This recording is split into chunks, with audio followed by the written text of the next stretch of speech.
भगवान ईश्वर के निकट होता है जिसने अपने इंद्रियों पर मोह माया पर नियंत्रण पा लिया है।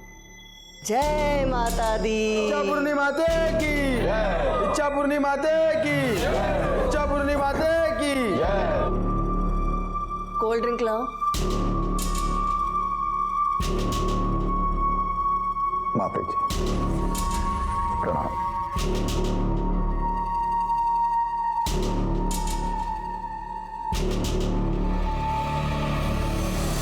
25 लाख है माता।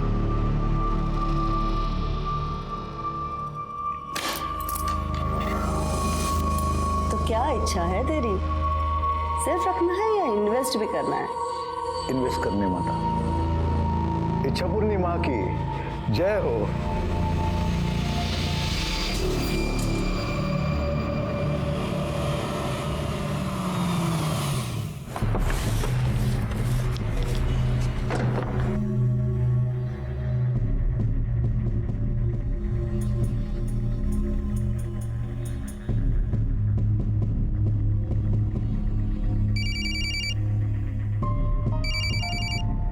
अरे किधर है रे तू? मेरे एड फिल्म का शूट पूरा होने के बाद मॉडल भेजने वाला है क्या? अभी तक एक भी एक्टर नहीं है लुक टेस्ट के लिए। I am sorry sir, I am really sorry sir. मैंने उसी के लिए फोन किया आपको। सर मैं एक ना मॉडल भेज रहा हूँ, आप सर उसका काम देखना सर। कमाल का काम किया, बहुत अच्छी मॉडल है सर, आप देखना उसे एक बार। वो पुराना माल मेरे को चिपका रहा है क्या? तेरे को बोला था ना मेरे को फ्रेश फेस चाहिए। सर फ्रेश फेस तो मिल जाएगा, परफॉर्मेंस का क्या? ठीक है चल भेज। या कम ऑन। हाँ नहीं अभी मॉडल शॉर्टलिस्ट नहीं हुई है, लेकिन आप ये वो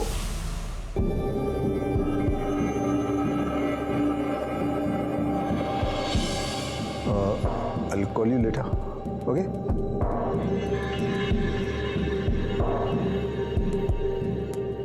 Hi, I'm Renal. Nilesh. How are you?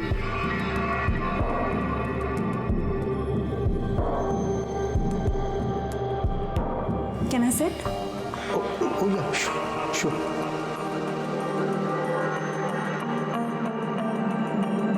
अरे वो राजेश ने बताया नहीं कि वो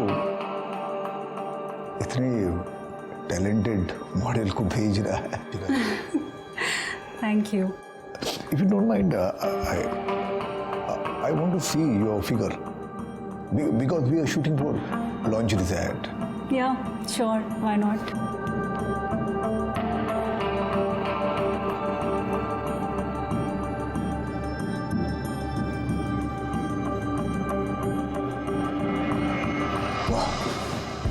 परफेक्ट।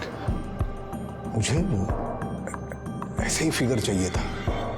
एक्चुअली मुझे एग्जैक्टली अंदाजा नहीं आ रहा था, इसलिए आपको कपड़े उतारने के लिए बोल दिया। I am sorry. That's okay. Work is work. और वैसे भी, if it is related to work, I'm ready for everything. तो एक लुक टेस्ट कर ले। Sure. Why not?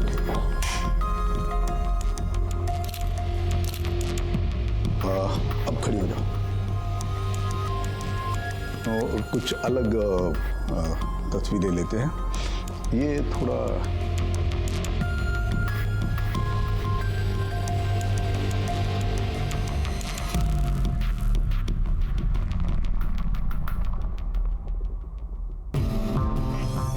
ये लो।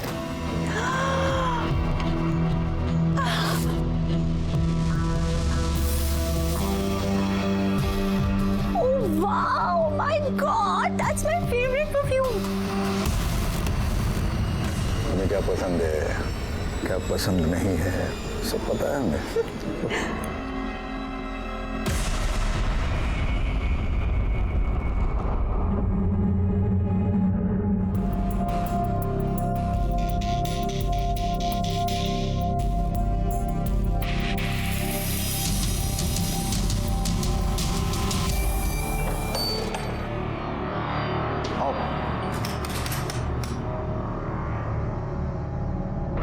कैसा लगा? अच्छा है, पर तुम्हारा होता तो ज्यादा अच्छा होता। कम ऑन यार। अरे तू दोस्त का हो या मेरा हो, क्या फर्क पड़ता है? हमें थोड़ी बसना है यहाँ पे, थोड़ी देर मजे करेंगे और निकल जाएंगे यहाँ से।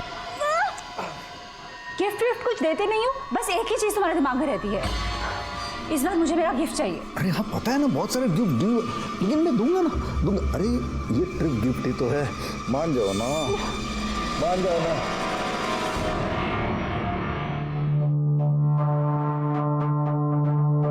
साला बहुत हो गया इस बड़ों का, फ्री में मजे चाहिए इसे, बस कुछ करो इसका। अरे आप टेंशन मत लो, मैं बात करता हूँ ना, मैं देखता हूँ उसे। हेलो। अरे ये मृणाल किधर है? सुबह से 50 फोन कर चुका हूँ मैं, एक का भी रिप्लाई नहीं है। अरे भाऊ, वो असल में क्या है कि वो मृणाल जो है ना 3 हफ्ते के लिए अब्रॉड गई है शूटिंग पे, और आप मेरे ख्याल से बिजी होगी तभी आपका फोन उठा नहीं पा रही। क्या अब्रॉड गई वो 3 वीक के लिए? हाँ। अरे मुझे तो कुछ भी नहीं बोला। अब 3 हफ्ते मैं क्या करूंगा यहाँ पे? अरे भाऊ मैं हूं ना, अरे कमाल का माल भेजूंगा, आप जैसा बोलोगे वैसा। नहीं यार, अब मेरे दिमाग में बैठ गई हो। अरे भाऊ, जब मैं मृणाल को भेजा था ना, तब भी आप यही कहते कि नहीं चाहिए नहीं चाहिए। अभी देखो मृणाल के बिना आपका क्या हाल हो गया है। भाऊ मैं क्या कहता हूँ, मैं भेजता हूँ ना, आप एक बार ट्राई तो करके देखो एक बार। चल ठीक है, भेज दे। हाँ ठीक है, मैं कल भेजता हूँ। क्या नाम क्या है?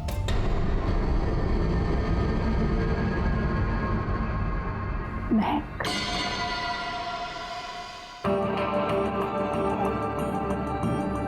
देखो अब मैं तुम्हें सिचुएशन एक्सप्लेन करता हूँ।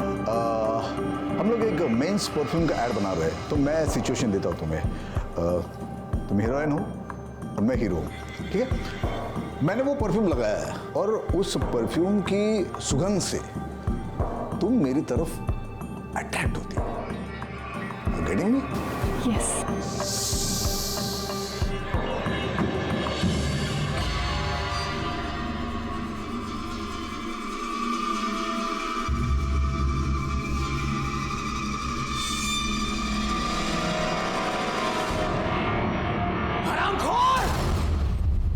आज मैं तुझे नहीं छोड़ूंगा। हमें बर्बाद करके लोगों के करियर बनाया है तू। आज मैं तुझे नहीं छोड़ूंगा, तुझे बचाने कोई नहीं आएगा। इस उम्र में ये सब करते हुए शर्म नहीं आती? शर्म नहीं आती? चिल्ला चिल्ला और चिल्ला।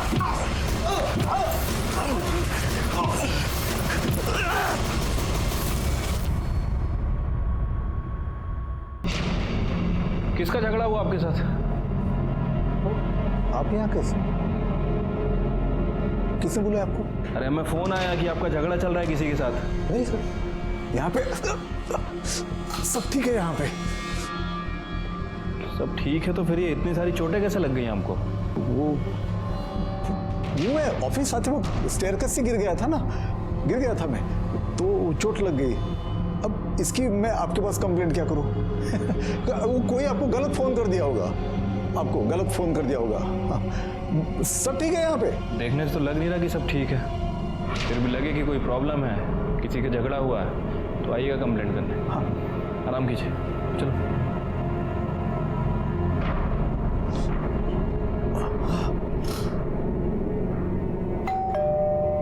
आ रहा हूँ। मैडम है बेडरूम में। बहुत उड़ रहा है ये। इतना गुस्सा क्या हुआ है? ये देखो देखो क्या भेज रहा है मुझे। मुझे तो पता भी नहीं चला उसने ये कब रिकॉर्ड किया है, नहीं तो मैं तब के तभी सब कुछ बराबर कर देती। अब क्या करूं मैं? एक तो बुढ़ा वीडियो भेज रहा है और साथ में मैसेज भी भेज रहा है कि मेरे लिए कुछ करो, नहीं तो मैं कुछ करूंगा। क्या करेगा वो? कुछ करो इसका, अभी क्या, अभी कुछ करो, नहीं तो मैं कुछ कर दूंगी। टेंशन मत लो, मैं बात करूंगा ना। कुछ करोगे तुम? हाँ टेंशन मत लो। मैं बुड्ढा धमकी दे रहा है इसकी, तो मैं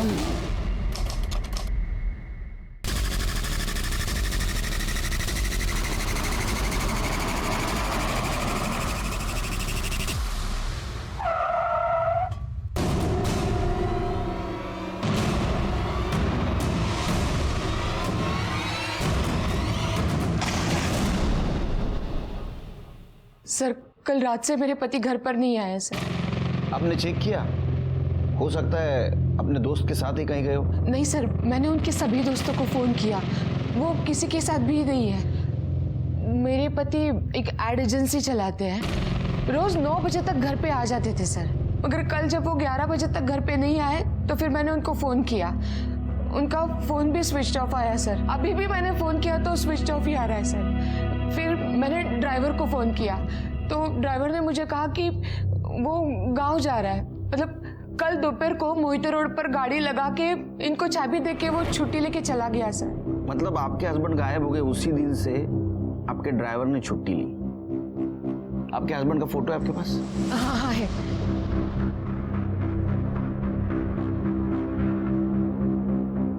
ये तो बिल्कुल क्लियर नहीं है। कोई दूसरा फोटो नहीं है?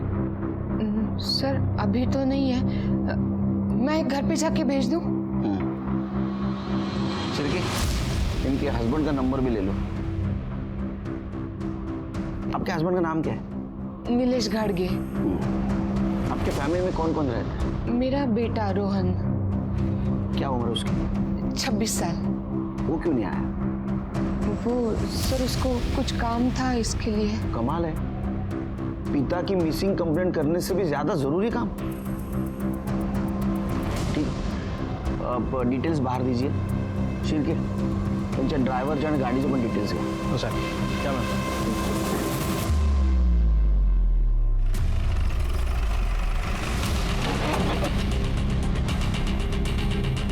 यही गाड़ी? सर गाड़ी तो यही है।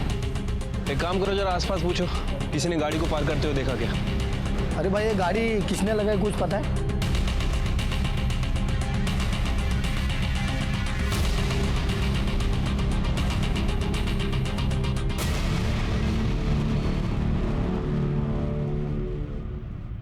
ए रघु, अरे क्या चाय बनाई यार, बिल्कुल शक्कर नहीं इसमें, शक्कर डाल। पता है ना तेरे को? और एक रघु, क्या कर रहा है? बस कर। अरे दे सर ऑलरेडी चाय इतनी मीठी सर। अरे रघु बराबर चाय बना रहा है मेरे। सिरके, हम इतने कड़वे लोगों के बीच में रहते हैं ना, कुछ दिन के बाद हम भी वैसे बन जाएंगे, इसलिए मीठे की बहुत ज़रूरत है। सर ये कोई रीज़न नहीं हुआ मीठा पीने का। अच्छा, ये नीलेश मिसिंग केस का क्या हुआ? सर वो गाड़ी थी, वो वहीं पे कई दिनों से पार्क थी, लेकिन किसने पार्क की किसी को कुछ पता नहीं चला, और आसपास कोई सीसीटीवी कैमरा भी नहीं था, इसलिए अभी तक हमें भी कुछ पता नहीं चला। वैसे मैंने रत्ना से स्पेयर की लेके उस गाड़ी को फॉरेंसिक के लिए भेज दिया है। ये पब्लिक भी ना सब पुलिस पे डाल देती है। अब इतने दिनों से वहाँ गाड़ी पड़ी है, किसी को कुछ नहीं, कल एक्सीडेंट हो जाएगा, फिर पब्लिक हमारे पास आ जाएगी। नीलेश के ड्राइवर का क्या हुआ? सर वो गाँव गया हुआ था, मैंने फ़ोन कर दिया, वापस आ रहा है। चिरके, ये रत्ना है ना, उसका फ़ोन मॉनिटर करो। अगर किडनैपिंग केस है तो उसको रैंसम कॉल जरूर आएगा। ठीक है सर, एक मिनट। रत्ना ने नीलेश काटके की फ़ोटो भेजी है। सर ये तो वही नीलेश है जिसके साथ ऑफिस में किसी ने मारपीट की थी, और ये उसके खिलाफ कंप्लेंट भी नहीं करना चाहता था। वो मैं ऑफिस आते वक्त स्टेयरकेस से गिर गया था ना, अब इसकी मैं आपके पास कंप्लेंट क्या करूं? मुझे इस केस में झगड़े का और बदले का एंगल ज़्यादा लग रहा है। चलो पता करते हैं, ऐसी क्या वजह थी कि नीलेश ने मार खाने के बाद भी जिसने उसे मारा उसके खिलाफ पुलिस पे कंप्लेंट नहीं की?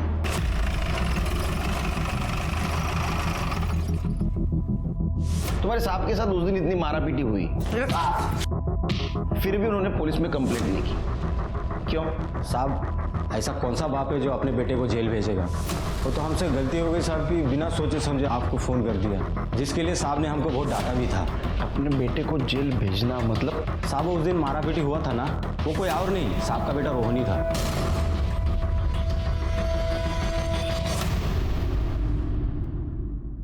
हाँ सर, मारपीट तो की थी, क्योंकि बाबा ने हमें कहीं का नहीं छोड़ा था, जीना मुश्किल कर दिया था हमारा।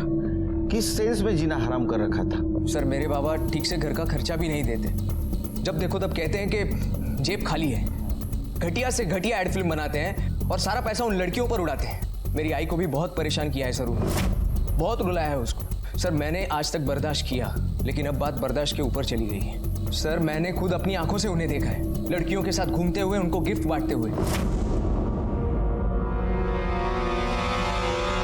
और फिर मुझे लगा कि अब तो उन्हें सबक सिखाना ही चाहिए, इसलिए तूने उनको सबक सिखाया। तो सुधर गए सबक सिखाने के बाद? नहीं, फिर तूने सोचा इनको आखिरी सबक सिखा देते, उनको गायब किया। अब ये बता, वो जिंदा है या मार दिया? मार दिया? ये क्या कह रहे हैं सर आप? वो मेरे बाबा हैं, मैं भला उनको क्यों गायब करूंगा?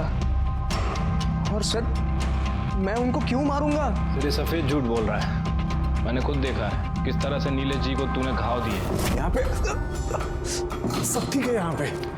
एक बात बता, तू सगा बेटा है या सौतेला?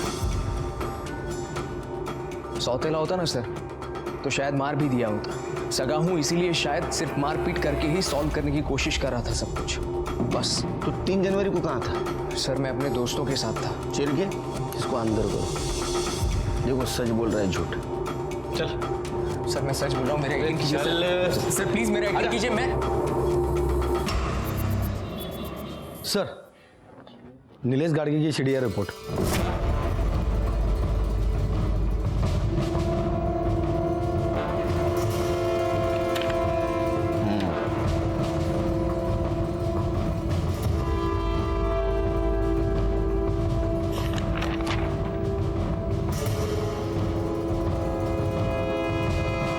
चिरकी, ये वो 3 नंबर है जिसमें 3 हफ्तों से लगातार नीलेश टच में था। पता करो किसके नंबर है, और ये भी पता करो जिस दिन नीलेश गायब हुआ उस दिन उसने किसके साथ बात की थी, और उसका मोबाइल लोकेशन भी निकलवा। ठीक है सर।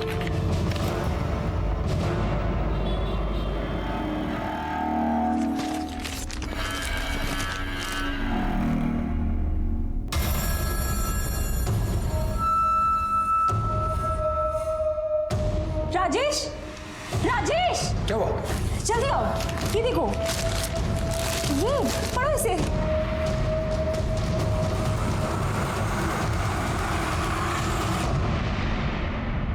हे बघ, मी आधीच टेन्शनमध्ये। अब वो टेंशन में एक चाय एक्स्ट्रा पी ली तो क्या हुआ, और वो भी बिना शक्कर की पी। यार कितना शक करोगी मुझ पे? नहीं चलो बाद में फ़ोन करता हूँ। नहीं बाद में करता हूँ। हाँ मैं भी चल रहा हूँ। सर ये नीलेश के मोबाइल लोकेशन रिकॉर्ड्स, इनके हिसाब से उसकी लोकेशन 3 जनवरी को शाम को 4 बजे ओल्ड ब्रिज की थी। उसकी गाड़ी मोहिती मार्केट में मिली थी, और उसका लास्ट मोबाइल लोकेशन दिखा रहा है ओल्ड ब्रिज। इसका मतलब ऐसा हो सकता है शेरकी कि वो दूसरी गाड़ी से वहाँ गया, लेकिन कोई भी गाड़ी से गया होगा तो टोल नाका क्रॉस करके गया होगा। शेरकी, टोल नाके का सीसीटीवी फुटेज मांगो। ठीक है सर। वैसे सर वो मैंने नीलेश के ऑफिस में पूछताछ की थी, वहाँ पता चला है कि नीलेश का किसी आदमी के साथ झगड़ा हुआ था।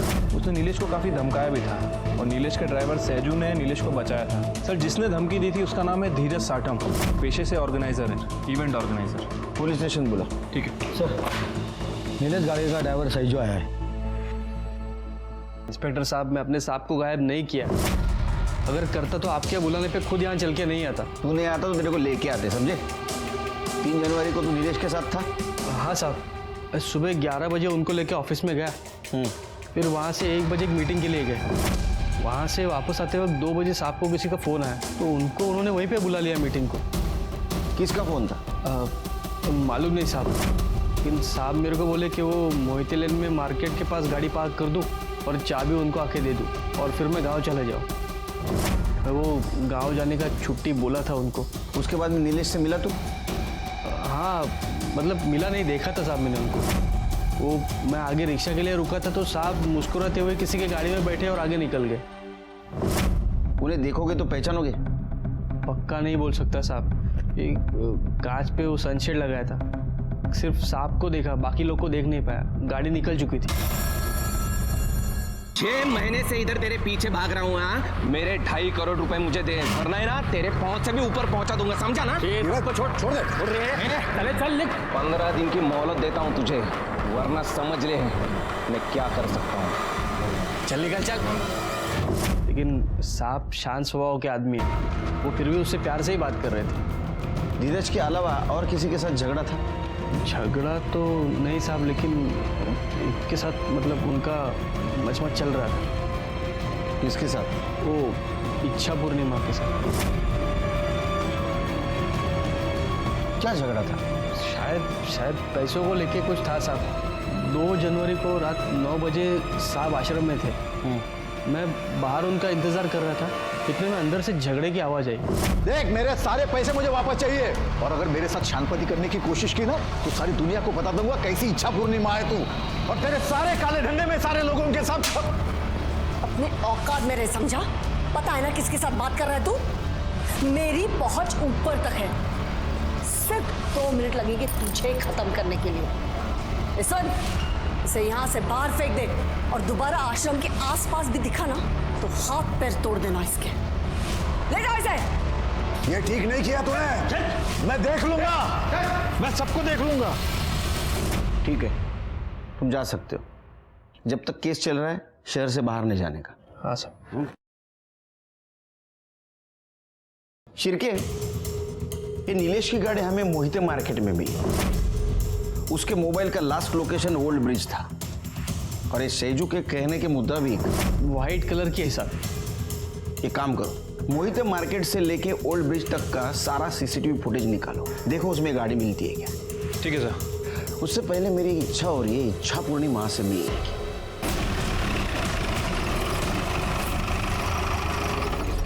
जय माता दी, जय माता दी। माता अपने बालक की हर इच्छा पूरी करती है। बोलो बालक, क्या इच्छा है तुम्हारी? वो तो हम भी पूरी करते हैं, जब कोई हमारे सादे सवालों का जवाब सीधे सीधे नहीं देता। अच्छी बात है, पर आपकी ये इच्छा हम यहाँ पूरी नहीं कर पाएंगे। नीलेश घाटगे से अपने पैसे लिए थे?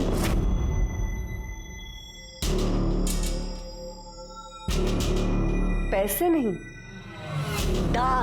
दान दिए थे उसने इस आश्रम के लिए। दान दिया था तो फिर वापस क्यों मांग रहा था? ये हम नहीं जानते, लेकिन एक बात हम जानते हैं, जब उसने हमसे अभद्र भाषा में बात की थी तब हमने उसे उठवाकर बाहर फेंकवा दिया था। तो फिर 3 जनवरी को जब वो गायब हुआ, आपने फोन क्यों किया उसको? हम तो माँ है ना सबके, और माँ अपने बच्चों से ज्यादा रूठ कर नहीं रह सकती। माँ का दिल तो मोम का होता है, इसीलिए हमने सोचा हमारा बालक कहीं कष्ट में तो नहीं है, शायद उसे दान के पैसे की जरूरत होगी, इसीलिए हमने सोचा हम दे देते हैं उसे दान। हमने तो उसे फोन भी किया, लेकिन हमारा फोन उठाने से पहले उसने काट दिया। क्या ऐसा तो नहीं माँ ने अपने बालक को अपने पल्लू में छिपा के रखा है? चिरके, आश्रमाची जड़ती क्या? आपके पास सर्च वारंट है? तो आप अध्यात्म के साथ साथ कानून की भी जानकारी रखती है? सिर्फ जानकारी नहीं, पहुंच भी रखती हूँ, और माँ के दिल को बहुत ठेस पहुंचेगी अगर उसके कारण तुम्हारी नौकरी चलेगी तो बालक ज्यादा उद्यम मत मचाओ, थोड़ा संभल जाओ। नौकरी मेरी मजबूरी नहीं, मेरा फर्ज है। फिर से आऊंगा प्रूफ के साथ, और उस वक्त मेरी इच्छा पूरी करके जाऊंगा। चला शिरके, इच्छा पूर्णिमा। शिरके, जितने जल्दी हो सके उतने जल्दी आश्रम का सर्च वारंट निकलवा। ये जगन माता है ना, ये इंटरेस्टिंग कैरेक्टर ही नहीं, स्ट्रॉन्ग सस्पेक्ट भी है। आपको लगता है कि पैसों के लिए वो नीलेश को मरवा सकती है? अरे शिरके, जो इंसान पैसों के लिए भगवान का दुकान लगा सकता है ना, वो कुछ भी कर सकता है। लेकिन ये केस किडनैपिंग का नहीं लगता। अगर ये केस किडनैपिंग का होता तो अब तक जरूर रैंसम कॉल आता। सर, रोहन की mobile location details. Sir, details के हिसाब से तो 3 जनवरी की शाम 4 बजे से 9 बजे तक वो मॉल में ही था। मॉल का सीसीटीवी फुटेज चेक किया? हाँ सर, मैंने चेक किया था, वो उस दिन उधर ही था। ठीक है, जाओ। लेकिन शिरके, इसे ये तो साबित नहीं होता कि नीलेश को उसने गायब किया है। ऐसा हो सकता है कि उसने किसी से उसको गायब करवाया हो। कुछ दिन उसके ऊपर ध्यान रखो। ठीक है सर। सर, धीरज सट्टम आ गया। सर, मैं उसे क्यों मारूंगा? इवेंट कंपनी के नाम से वो सिर्फ मुझे क्लाइंट लाके देता था। शूट, वो क्वालिटी डिलीवरी, ये सब मेहनत मेरी थी। क्लाइंट को करोड़ों का बजट देता था और मुझे आधे में निपटाता था। सर, इस बार तो उसने मुझे आधे पैसे भी नहीं दिए सर। वो मुझे देने के लिए उसके पास पैसे नहीं थे, लेकिन लड़के बाजी में उड़ाने के लिए उसके पास पैसे थे। मतलब तुम्हें सिर्फ पैसा कमाना था और तुम्हें पता था कि उसके पास पैसा है लेकिन वो नहीं दे रहा है, इसलिए तुमने उसे किडनैप कर दिया। फिर भी उसने पैसे देने से मना किया, इसलिए शायद तुमने उसे मार दिया। सर मैं उसे किडनैप करने से या मारने से उल्टा फंस जाऊंगा। मार्केट में 2.5 करोड़ रुपए भरने सर मुझे, और अगर सर मैंने उसे किडनैप किया होता तो उसके फैमिली को मैंने फ़ोन किया होता पैसे के लिए। क्यों? तुम्हें किसी ने बताया नहीं? उसको रैंसम कॉल नहीं आया? सर मुझे लगा आपने मुझे यहाँ बुलाया तो अब तक नहीं होगा। ठीक है, जाओ। नीलेश के कार से फॉरेंसिक रिपोर्ट में कुछ नहीं मिला। नीलेश का बेटा रोहन, इच्छा पूर्णिमा और धीरज साटम, ये सब इस केस के सस्पेक्ट थे। उनका मोटिव समझ में आ रहा था, लेकिन उनके खिलाफ हमारे पास कोई ठोस सबूत नहीं था। ये केस किडनैपिंग का नहीं है, ये भी समझ में आ रहा था, क्योंकि सज्जू ने नीलेश को गाड़ी में हंसते हुए बैठते हुए देखा था। इसका मतलब वो उसके जान पहचान वाले थे, और कोई रैंसम कॉल भी नहीं आया था। मतलब ये केस किडनैपिंग और मर्डर, इससे भी कुछ अलग मामला था। इस केस के बारे में आश्रम से कुछ क्लू मिलने की उम्मीद थी, लेकिन कोर्ट ने आश्रम के सर्च वारंट की अर्जी खारिज कर दी। लेकिन अभी भी सवाल ये था कि ये नीलेश गया किसके साथ, क्यों गया और उसका क्या हुआ। ये सब हमारे दिमाग में चल रहा था। ऐसे में इस केस की एक ओपनिंग हमें मिली। सर टोल नाके का सीसीटीवी फुटेज चेक किया सर, वहाँ ठीक वैसे ही कार पास होती दिख रही है जैसा हमें सैजू ने डिस्क्राइब किया था, और ठीक उसी समय क्रॉस हो रही है जब नीलेश का फोन स्विच ऑफ हुआ था। गाड़ी के अंदर कौन कौन बैठा था? नहीं सर, किसी का फेस साफ साफ नहीं दिख रहा है। सर, ओल्ड ब्रिज के आगे नदी किनारे एक लाश मिली है।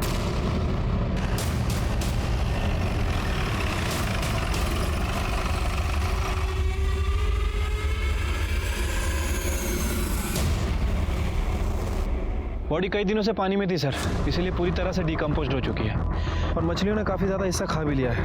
यहाँ के लोकल मछुआरों ने हमें फ़ोन किया और उन्होंने बाहर निकाला। हमारी पैरामेडिक्स टीम के मुताबिक जिस टाइप का ये बॉडी है उस हिसाब से ये नीलेश की बॉडी हो सकती है। अच्छा, तो एक काम करो, उसके फैमिली को बुलाओ आइडेंटिफिकेशन के लिए, और बॉडी को पोस्टमार्टम के लिए भेज दो। ठीक है सर।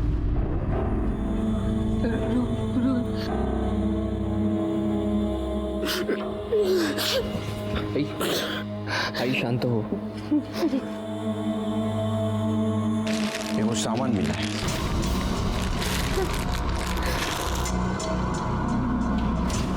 सर ये तो वही बेल्ट है जो मैंने बाबा को उनके जन्मदिन पर गिफ्ट किया।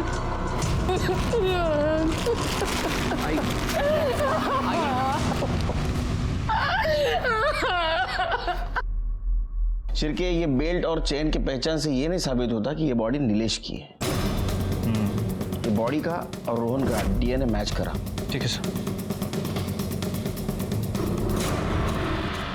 सर नीलेश के कॉल रिकॉर्ड में जो 3 नंबर मिले थे उनमें से 1 नंबर धीरज का है, बाकी के 2 नंबर किसी राजेश पाटिल और रति शिंदे के नाम रजिस्टर्ड है। इन दोनों के साथ नीलेश लगातार टच में था, लेकिन रति शिंदे के साथ पिछले 1 महीने से उसका कम्युनिकेशन बंद है, और राजेश पाटिल के साथ 3 जनवरी को उसने आखिरी बार बात की थी। दोनों को पुलिस स्टेशन बुला। सर मैंने दोनों का फ़ोन ट्राई किया, लेकिन दोनों का ही फ़ोन बंद है 3 जनवरी के बाद। कितने तारीख से? 3 तारीख से। 3 जनवरी? Yes sir. मतलब जिस दिन नीलेश गायब हुआ। हाँ सर। एक और इंटरेस्टिंग बात, नीलेश का फ़ोन बंद होने से पहले उसके फ़ोन पर किसी यास्मीन का कॉल आया था। ये यास्मीन यही नया नगर में ब्यूटी पार्लर चलाती है। और ये राजेश पाटिल और रति?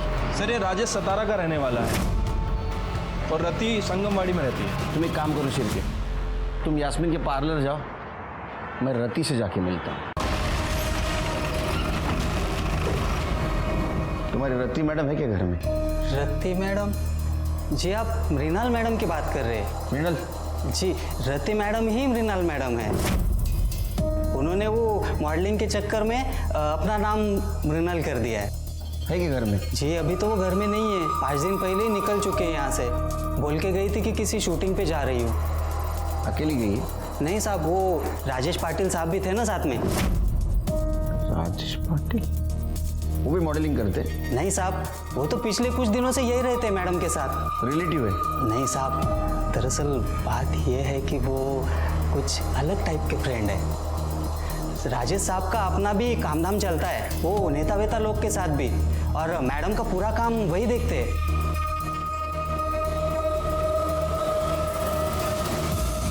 इसको जानते हो? जी ये तो नीलेश साहब है। नवंबर महीने में तो ये बहुत आना जाना करते थे मैडम के पास, पर पता नहीं क्या हुआ, दिसंबर में आना ही बंद कर दिया उन्होंने।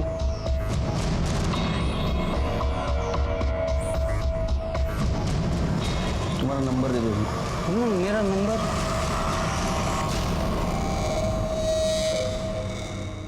हाँ, मैं नीलेश जी को जानती हूँ। उनके यहाँ पे जब भी इवेंट्स और एडवर्टीजमेंट होते हैं, मेरे यहाँ से ही हेयर और मेकअप आर्टिस्ट जाते हैं। लास्ट टाइम नीलेश गाडगे से आपकी बात कब हुई थी? ठीक से याद नहीं आ रहा है, बट कुछ दिन पहले ही। अब आप ये सब क्यों पूछ रहे हैं? हमें शक है कि उसका मर्डर हो चुका है। क्या? मर्डर? कैसे? I mean, ऐसे कैसे हो सकता है? ऐसा हुआ है। नीलेश के मर्डर के पहले उसकी लास्ट कॉल आपको हुई थी। मेरे साथ बात की थी? नहीं। आपको याद नहीं आ रहा है क्या? मेरे साथ कैसे? नहीं, आपके फोन रिकॉर्ड तो यही कह रहे हैं। हाँ, वो मंडे बात हुई थी मेरी उनके साथ। नहीं, ट्यूसडे को। खैर जाने दीजिए। ये बताइए कि नीलेश गाडगे के साथ ऐसा कौन कर सकता है? कोई दुश्मन, कोई दोस्त, किसी पर शक है आपको? देखिए सर, मेरा उनके साथ प्रोफेशनल रिलेशन था। मैं आपको कैसे बता सकती हूँ कि उनका मर्डर कौन कर सकता है और कौन नहीं। ठीक है।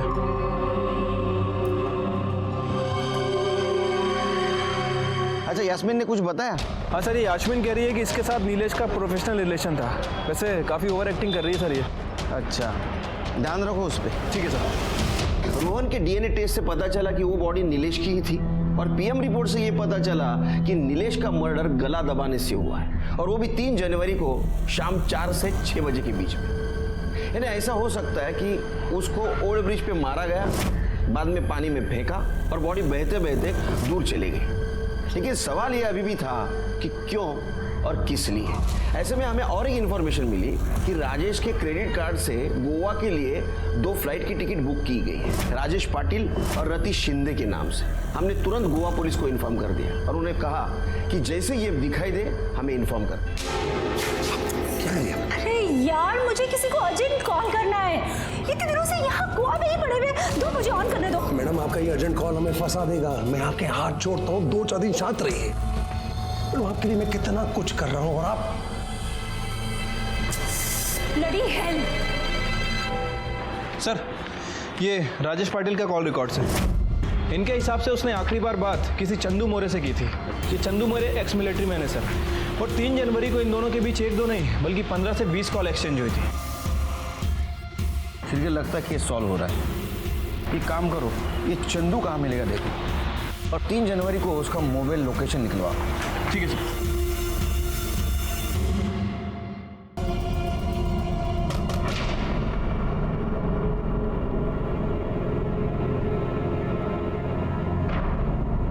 पेपर का पेमेंट लेने आया हूँ। कितना हुआ? अरे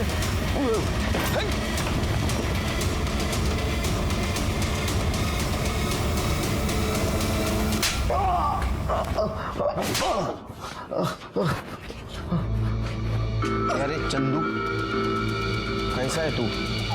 हाँ, चल सच सच बता। अभी ये हमारा शिरके है ना, बहुत मारता है। बता। साहब, मी तुम्हाला आधीच सांगितलंय साहेब, मैंने कुछ नहीं किया, और 3 जनवरी को मैं पुणे में भी नहीं था। तू पुणे में नहीं था? नहीं। तेरा मोबाइल घूम रहा था पुणे में। हाँ, कैसे? पहले खड़की मार्केट गया, बाद में ओल्ड ब्रिज गया।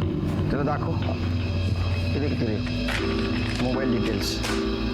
हाँ साहब, वो राजेश मुझे बोला था कि उसकी गाड़ी लेके नीलेश को मार्केट से पिकअप करना है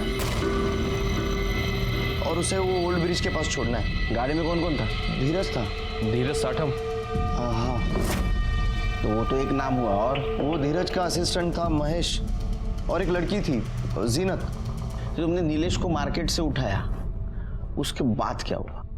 उसके बाद सर, सीन समझ में आ गया। अभी हम 1 शॉट करेंगे। हाँ। मुझे 1 टेक चाहिए। हाँ। Mood, rolling and action. मुझे लगा कोई फिल्म की शूटिंग चल रही है। फिर थोड़ी देर बाद महेश ने मुझे गाड़ी रोकने के लिए कहा, मैंने रोक दी। अभी आप थोड़ी देर के लिए उतर जाओ और दादा आप भी, मुझे इनके कुछ क्लोजअप शॉट लेने हैं तो मैं ले लेता हूँ अभी। फिर मैं और जीनत गाड़ी के बाहर पास में ही खड़े थे, वो तीनों ही अंदर थे साहब। मैं जीनत को ही देख रहा था, उसे किसी का फोन आया था और वो नंबर दे रही थी उसे।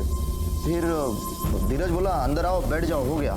फिर मैं और जीनत अंदर गए, मेरे बाजू वाले सीट में जीनत बैठी थी, हम लोग वहाँ से निकल गए। हाँ थोड़ी देर आगे जाने के बाद मुझे हल्का होना था, इसीलिए मैंने गाड़ी रोकी और थोड़ा दूर जाके आया। मैं वापस आकर देखा तो पर किया क्या तुम दोनों ने? अरे पहली बार शूट पे आई है कि तू?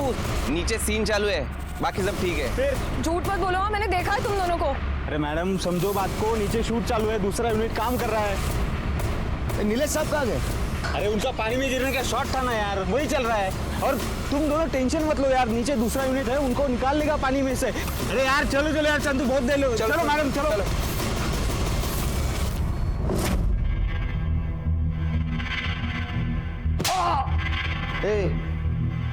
वो धीरज की और नीलेश की दुश्मनी थी।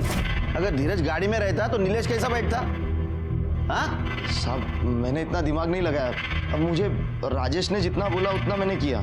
उसने जिसको जहाँ छोड़ने बोला था वहाँ छोड़ा मैंने। फिर मुझे न्यूज़ पे पता चला नीलेश की बॉडी मिली थी नदी के पास। फिर मैं डर गया कि कहीं मैं फंस ना जाऊँ, मैं भी तो था ना गाड़ी में, इसीलिए मैं शिल्पा को लेके चिपके बैठा था। महेश के डिटेल्स दे। जी मेरे पास उनके बारे में कोई जानकारी नहीं है, हम तभी मिले थे ना कुछ देर के लिए। फिर उनको रोड पे छोड़ा और उसके बाद हम चले गए। चल जीनत का मोबाइल नंबर। जीनत का नंबर नहीं, मुझे याद नहीं आ रहा।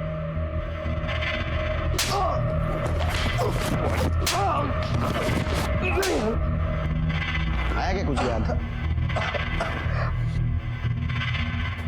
सांग। सर नीलेश सर के साथ उस दिन मैं भी थी गाड़ी में। मुझे कहा गया था कि ऑडिशन चल रहे हैं यहाँ पे। तुम्हारे और नीलेश के अलावा गाड़ी में और कोई नहीं था? सर 2 लोग और थे, एक चंदू नाम का ड्राइवर था और उसी की साथ वाली सीट पे एक महेश नाम का लड़का था जो डायरेक्ट भी कर रहा था और शूट भी। आर यू श्योर कि गाड़ी में सिर्फ 4 ही लोग थे? Yes sir. सर एक्चुअली एक आदमी और आया था जब गाड़ी ओल्ड ब्रिज के पास रुकी थी। मुझे कहा था कि सर का क्लोजअप लेना है, इसलिए तुम्हें गाड़ी से उतरना पड़ेगा। और फिर मैं गाड़ी से बाहर आ गई। एक्चुअली नीलेश का क्लोजअप लेने के बाद मुझे गाड़ी में आगे वाली सीट पे बिठा दिया गया था और मैंने अपना हेडफोन लगाया था। फिर थोड़ी देर के बाद जब मैंने पीछे देखा तो महेश ने मुझे कहा कि नीलेश जी सो रहे हैं। तो फिर मैंने अपना गाना सुनना फिर से शुरू कर दिया और थोड़ी देर के बाद गाड़ी फिर से रुकी।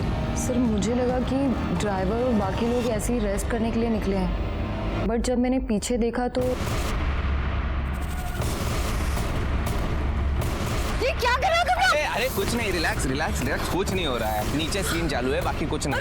अरे रिलैक्स, कुछ नहीं है, शूटिंग है शूटिंग है।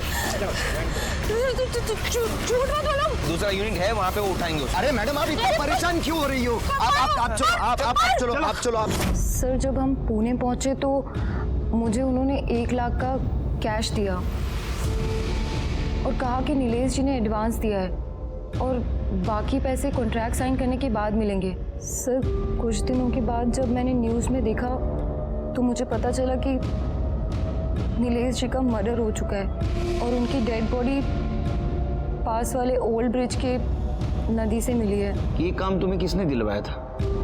क्या नीलेश ने डायरेक्ट बुलवाया था? सर नीलेश जी को तो मैं जानती भी नहीं थी, मैं तो यास्मीन जी के थ्रू गई थी। यास्मीन जो वो नया नगर में पार्लर चलाती है वो?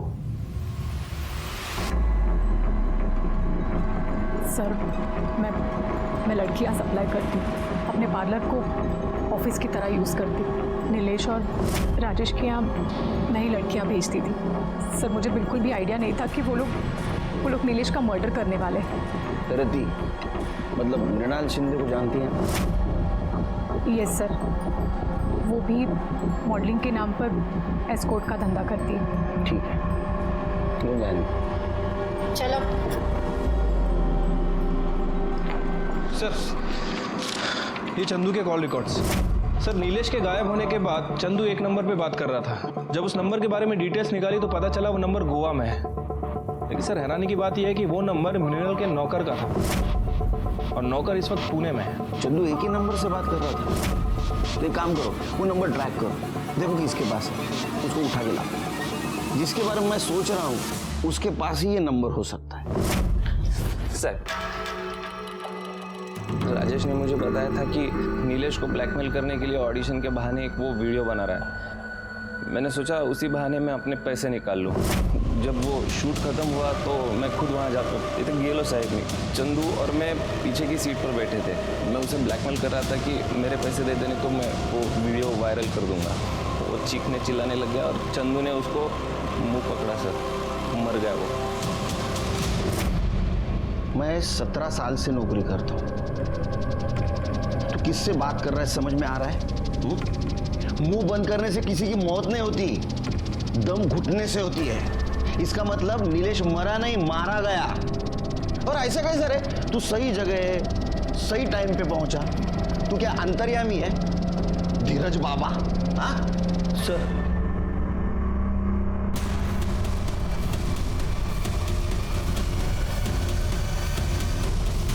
इतनी जल्दी क्या राजेश जी? सर मैंने नहीं मारा सर, मैंने नीलेश को नहीं मारा सर। सर मैं सिर्फ वीडियो बनाना चाहता था ताकि वो जो मृणाल को परेशान कर रहा है वो परेशान ना करे। वो मृणाल को क्यों परेशान कर रहा था? सर ये नीलेश जो है ना, ये एड एजेंसी का बहाना करके लड़कियां बुलाया करता था। और सर मैं लड़कियां सप्लाई करता था। मृणाल को भी मैंने ही भेजा था, लेकिन सर नीलेश ने ना मृणाल के साथ सेक्स करके उसका वीडियो बना के उसको ब्लैकमेल करना शुरू कर दिया था। प्रूव करना कि तू सिर्फ मेरे साथ है और मेरे साथ ही रहेगी। और अगर तू प्रूव नहीं कर पाई ना तो मैं प्रूव कर दूंगा कि तू असल में है क्या। और सर मैं उसका वीडियो बना के मैं उसको परेशान करना चाहता था ताकि वो मृणाल को परेशान करना बंद कर दे सर।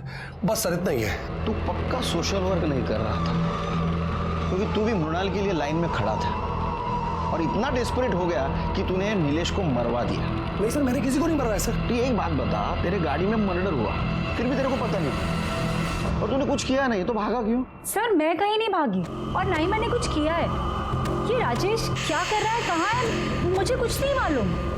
बहुत इनोसेंट है। राजेश ने कहा चलो कहीं जाके छिप जाते, अब चली गई। हाँ सर, मुझे कुछ नहीं मालूम। लेकिन फिर भी आपको यहाँ रहना पड़ेगा। इस केस में एक नहीं वो सारे एंगल छिपे थे। जलन, जेलसी, बदला, धोखा, लालच। नीलेश के अय्याश बिहेवियर ने उसको गुनाह की दस्तक जरूर दी थी। उसने उसे सुना लेकिन उसे बढ़ावा दिया और इसका नतीजा ये हुआ कि उसको अपनी जान देनी पड़ी। धीरज, महेश, राजेश, चंदू ये एक दूसरे पर इल्जाम लगा रहे थे, लेकिन सर्कमस्टेंशियल एविडेंस के आधार पर कोर्ट में बार बार बयान बदलने के कारण कोर्ट ने उन्हें नीलेश मर्डर केस में सजा सुनाई। सबूतों के अभाव पर मृणाल का नीलेश मर्डर केस में डायरेक्ट संबंध प्रूव नहीं हुआ, लेकिन नीलेश मर्डर केस के बारे में उसे पता था लेकिन उसने पुलिस को इन्फॉर्म नहीं किया, इसके वजह से उसे सजा मिली। जीनत और यास्मीन को भी नीलेश मर्डर केस में सजा मिली क्योंकि उसे इस केस के बारे में पता था लेकिन उसने पुलिस को इन्फॉर्म नहीं किया। इसी के साथ मैं सीनियर इंस्पेक्टर सुनील केलकर आप सबसे विदा लेता हूं। फिर मिलेंगे अगले एपिसोड में, तब तक के लिए सतर्क रहिए, देखते रहिए क्राइम पेट्रोल दस्तक। मकसद बताना नहीं, बचाना है। जय हिंद।